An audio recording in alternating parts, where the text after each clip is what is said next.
Assalamualaikum warahmatullahi wabarakatuh. Halo semuanya, bagaimana kabar kalian hari ini? Semoga selalu sehat walafiat. Jumpa lagi dengan Bu Dita di YouTube channel Dita Kodarianti. Pada video pembelajaran kali ini, kita akan belajar geografi dengan materi struktur dan penataan ruang kota. Sebelum kalian menyimak video pembelajaran, jangan lupa klik tombol like dan subscribe supaya kalian bisa menyimak video pembelajaran yang lain. Dan nyalakan lonceng supaya kalian tidak ketinggalan update video pembelajaran selanjutnya. Nah, sekarang mari kita simak penjelasan dari Bu Dita.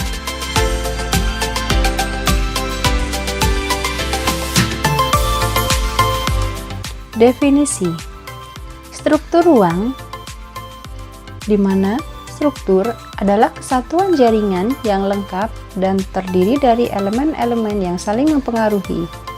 Dengan demikian, struktur ruang dapat berarti bagian-bagian ruang yang di dalamnya terdiri dari beberapa elemen yang saling terkait dan saling mempengaruhi. Sementara penataan ruang adalah suatu sistem proses perencanaan tata ruang, pemanfaatan ruang, dan pengendalian pemanfaatan ruang. Struktur ruang kota. Pertumbuhan kota didasarkan pada perbedaan potensi dan kebutuhan setiap wilayahnya. Pertumbuhan dapat dilihat dari meningkatnya jumlah penduduk, kepadatan bangunan yang tinggi, keterbatasan lahan untuk dikembangkan, dan inovasi ke wilayah pinggiran kota.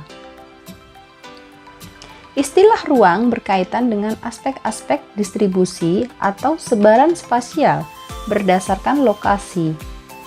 Kaitannya dengan kota sebagai bentuk interaksi yang kompleks memiliki luasan area tertentu, jumlah penduduk, sebaran penduduk, jasa, dan kegiatan ekonomi. Struktur ruang kota yang pertama adalah teori konsentris yang dikemukakan oleh Burgess. Menurut teori ini, kota-kota mengalami perkembangan dimulai dari pusatnya. Kemudian, seiring dengan pertambahan penduduk, meluas ke daerah pinggiran atau menjauhi pusatnya. Pada teori konsentris terdiri dari 5 zona yang bisa kalian perhatikan pada gambar berikut.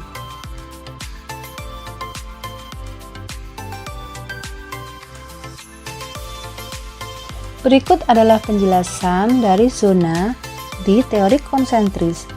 Yang pertama, daerah pusat kegiatan atau Central Business District merupakan pusat kehidupan sosial, ekonomi, budaya, dan politik kota.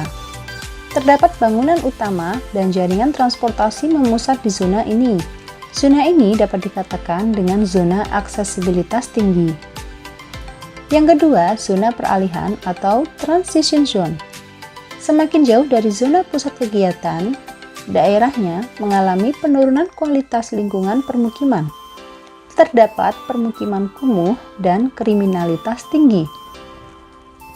Yang ketiga, zona perumahan para pekerja. Zona ini banyak ditempati oleh pekerja yang bekerja di pusat kegiatan maupun zona 2. Permukiman lebih baik meski dari segi perekonomian di bawah menengah. Yang keempat, zona permukiman yang lebih baik. Zona ini dihuni oleh penduduk yang berstatus ekonomi menengah ke atas. Yang terakhir yaitu zona para penglaju. Timbulnya penglaju akibat dari timbulnya desentralisasi permukiman sebagai dampak sekunder dari aplikasi teknologi di bidang transportasi dan komunikasi. Struktur ruang kota yang kedua adalah teori sektor yang dikemukakan oleh Humberhoid. Pengelompokan penggunaan lahan kota menjulur, sehingga seperti potongan kue tar. Hal ini disesuaikan dengan kondisi geografis kota dan rute transportasinya. Nah, untuk gambar dari teori sektor bisa kalian lihat pada gambar berikut.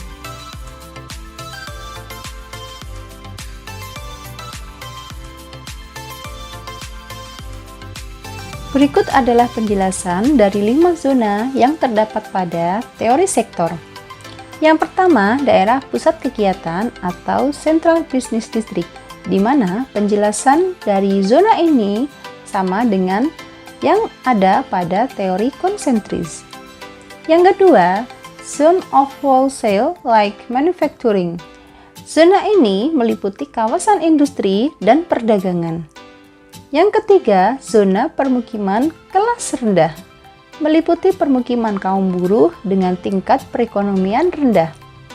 Yang keempat, zona permukiman kelas menengah, meliputi permukiman kaum buruh dengan tingkat perekonomian menengah.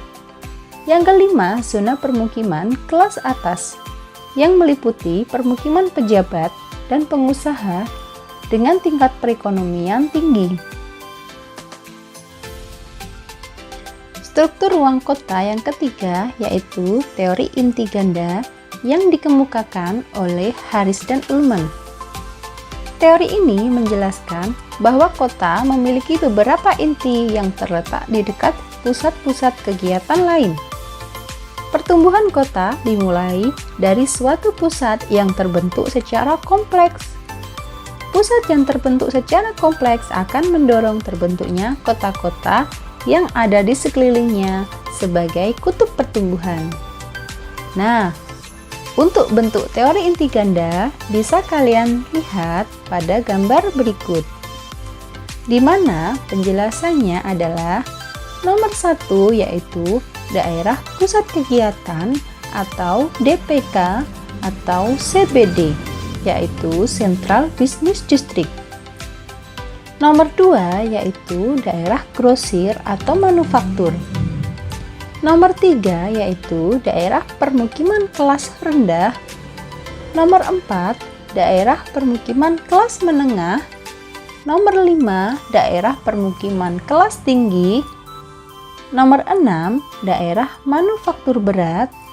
Nomor 7 daerah di luar DPK. Nomor 8 permukiman suburban, dan nomor 9 daerah industri suburban.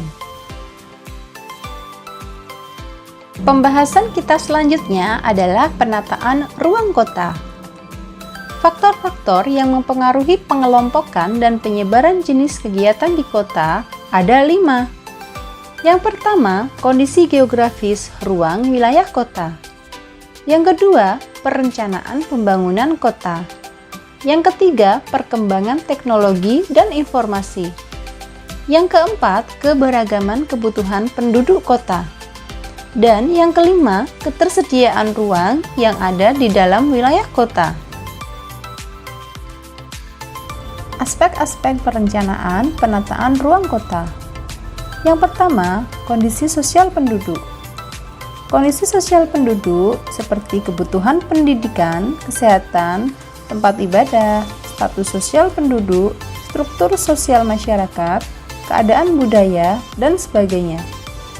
Yang kedua adalah ekonomi, seperti lowongan pekerjaan, pekerjaan yang tersedia, pendapatan per kapita, potensi tambang, perdagangan, kegiatan produksi sampai konsumsi. Yang ketiga, keadaan fisik kota, seperti topografi, jenis tanah, iklim, dan sebagainya. Berikut adalah fasilitas-fasilitas yang harus ada dalam tata ruang kota. Yang pertama, fasilitas perkantoran, permukiman, pusat pendidikan, pusat perdagangan, fasilitas kesehatan, dan pusat rekreasi. Yang kedua, fasilitas umum seperti ruang terbuka hijau, sarana transportasi, air bersih, listrik, dan lainnya. Yang ketiga, taman kota, alun-alun, tempat olahraga, taman bermain, dan sebagainya. Dan yang keempat, tempat parkir yang memadai. Demikian materi tentang struktur dan penataan ruang kota. Semoga apa yang Budita sampaikan bisa bermanfaat untuk kalian. Terima kasih. Wassalamualaikum warahmatullahi wabarakatuh. Sampai jumpa.